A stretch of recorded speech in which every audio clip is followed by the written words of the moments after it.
What up? Godlike Entertainment. Rome the Great. Please say the great. Happy Black History Month. Got a little something I want to talk to y'all about. I want to talk to y'all about buck breaking. You think you know what buck breaking is, but do you? Little quick fact check.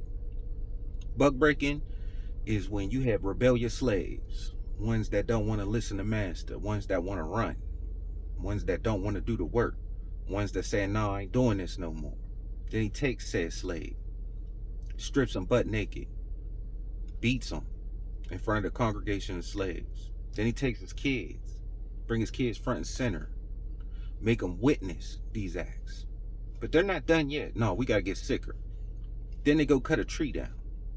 They take that tree stump and they bend that slave over that tree stump and sodomize that slave. See, I know you thinking that it's just a sexual act, that it's about the sexual act, but it's not about the sexual act. It's far, far more deeper than that. This is mind control. This is trauma. This is demasculation.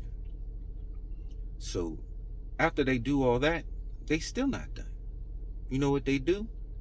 They go get slave masters from other plantations to come and join these horrific acts. And after that, most slaves can't deal with themselves. They run off anyway. They end up killing themselves because they can't deal with the humiliation. See, that's what buck breaking is. It's humiliation. It's mental trauma. Man, they doing it today. You think it gotta be sexual for you to be buck broken? Whenever you have a black man speaking matter of fact, especially if that black man has money or a position, oh, it's even easier to buck break him then. You know why? Because you're taking away something that he loved. His money, his ability to provide for his family. See, you take a man's ability to provide for his family, man, he can't stand on his own too. You break him down to his knees. That man has kids. That man has a wife. That man has ambitions. He has a certain type of lifestyle he's used to. You know? So whenever you get a black man speaking that matter of fact, with his own opinion, without any narratives, they snatch that man's money away. That man has now been buck broken. You have famous actors, you have famous comedians, you have Dave Chappelle. They called him crazy. Dave Chappelle didn't want to be buck broken. Dave Chappelle was a runaway slave. Dave Chappelle said, I'm not listening to cancel culture. Dave Chappelle said, I'm a man with an opinion, and if I want to talk about the LGBT community, this is America, and I'm going to talk about it. See, a lot of y'all are so worried about being ostracized to society. You worried about what people would think. You worried about what them people on Facebook is going to think. You worried about what people on various other social media accounts is going to think. Your friends, you know, because they all joined together and made some type of agreement that we going to go along to get along. Shouts out to Kwame. I ain't stealing it, but you made some good points. See, this is to go along and get along. They say you can't do this. They say you can't do that. And for you to fit in, you say, I'm not going to do it, regardless of how you feel. Because a lot of you people that are joining these narratives, 10, 15 years, we're not talking like this. I know some of you personally. I know some of you had very strong opinions 10, 15 years ago. Now you talking about don't hurt this person's feelings, don't hurt that person's feelings. Now, tough skin, that's a lesson for life. We talking about masculinity. We men, we can't get emotional. We have to deal with our problems. How can we deal with problems as men if we're going around trying to soften the blow of life? If we go around trying not to hurt the next man's feelings? Because life is hard. Life is tough.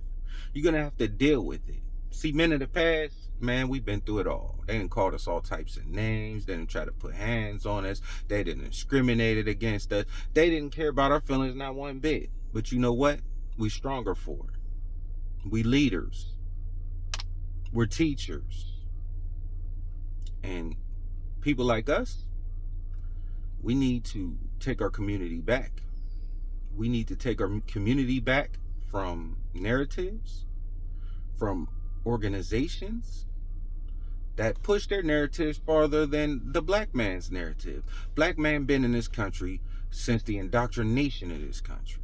We helped pave the roads. We put up the fences. We build the roads. But we got all these new groups that want to jump in, come up off our back.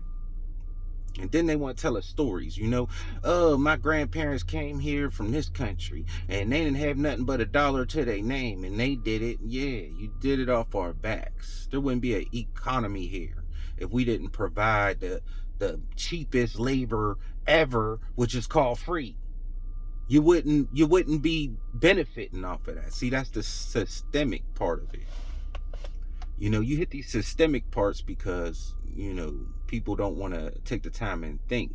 All these traps that are laid in the road, all these interconnecting lines, all these laws and policies that have been here for hundreds of years. Now, people be quick to say it's 2022. Okay, it's 2022. So why the law still from 1962? Why the law still from 1776? Why are they still treating us the same way they treated us 400 years ago? These are questions you got to ask yourself. But those that don't want to speak, is that a form of buck breaking? When they take Kevin Hart, who is a short but masculine man, he works out, plays sports, talks matter of fact, they put him in a dress. He agreed to be in a dress. And they'll use that excuse, oh, it's for comedy. This is what comedians do. Dave Chappelle didn't think so. Dave Chappelle didn't think so at all. You got these people that are put in high positions, that talk to children, that push these narratives. What you should do, what you shouldn't do. What is our culture? What is not our culture? Now, whenever you have a man getting a paycheck, and a man getting a paycheck to talk to our kids and be an influencer, listen to the word influence. They're trying to mold your mind. They're trying to tell you how to think. You're being buck broke. You're being buck broke because you're a rebellious slave. You dare to think how you want to think. You dare say, I'm proud to be masculine. You dare to say, I'm not trying to hurt nobody. I'm not trying to change the way anybody lives. I'm not trying to put a judgment on the way you live. But I don't want my children to learn this. Used to be a right. Used to be America. Used to be the land of the free. What happened? You can't say the F word, but you can say the N word 1,000,000 times. Why is that?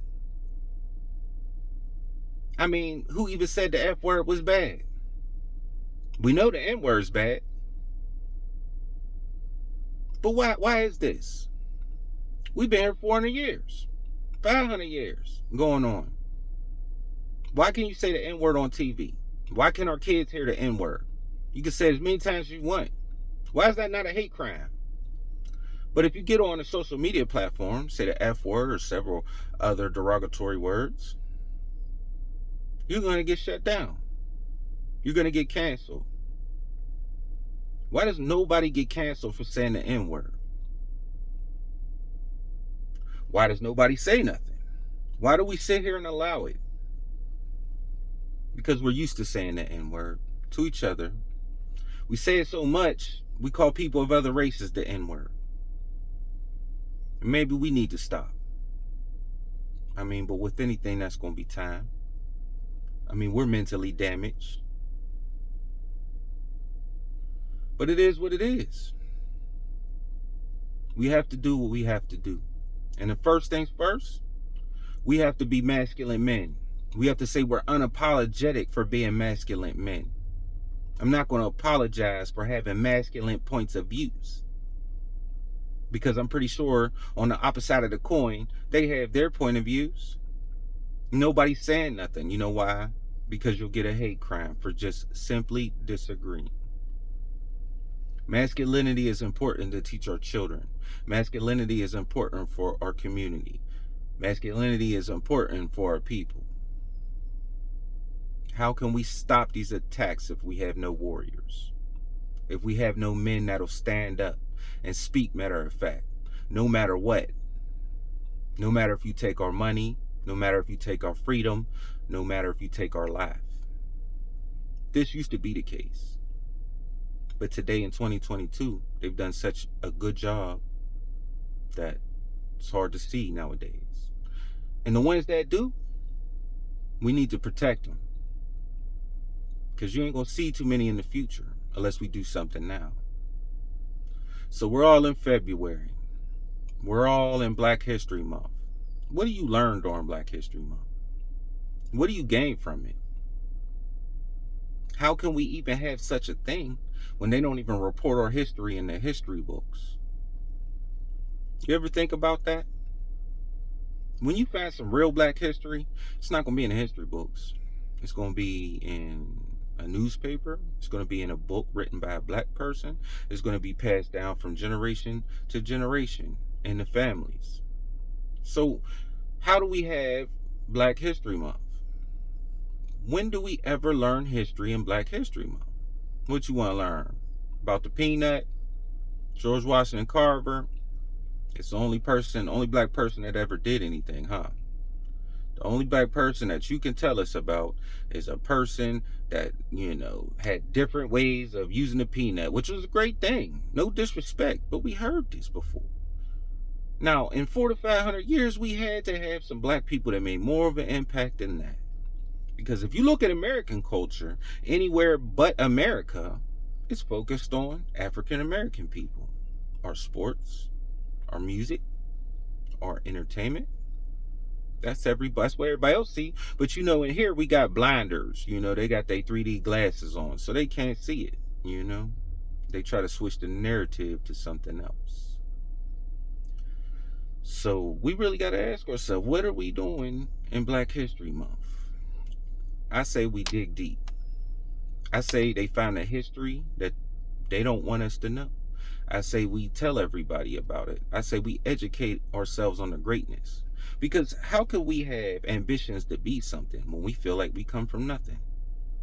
How can we try to be great when every time we look on the media, we're told we're not? We hear the worst of everybody. Every Black actor, you hear the worst about them. Every Black comedian, you hear the worst of them. Every Black athlete, you hear the worst of them. But they never tell when they do these great things, like when they give food to the kids, when they trying to help women from domestic violence, when they're donating all their funds to various different institutions. You don't hear about that. You know what you hear? This person got caught with a DUI. This person hit this person. This person did drugs. Now, see, one thing you need to know is when you have somebody in that position, to be a celeb, they're normal people. They make mistakes. So it's only a matter of time before they find that one chink in your armor where you're a regular human being. You're not on that camera and you don't have all them people up there having your back. And what they gonna do? They gonna tear you down. You've now been buck broke. So instead of, speaking how you feel, being a man, to keep that money, you apologize. Ain't that the first thing they do? I'm so tired of seeing my Black men apologize every time they told you to. I'm not apologizing for nothing.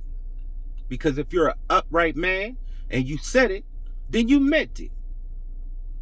So what am I apologizing for? For having an opinion?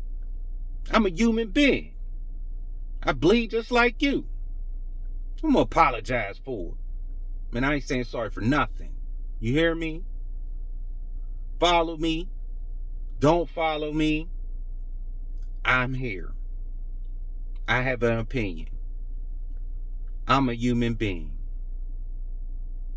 And I will not be buck broken. So, happy Black History Month. Let's find some history. I'm going to do my part. You do your part. And men, stay masculine.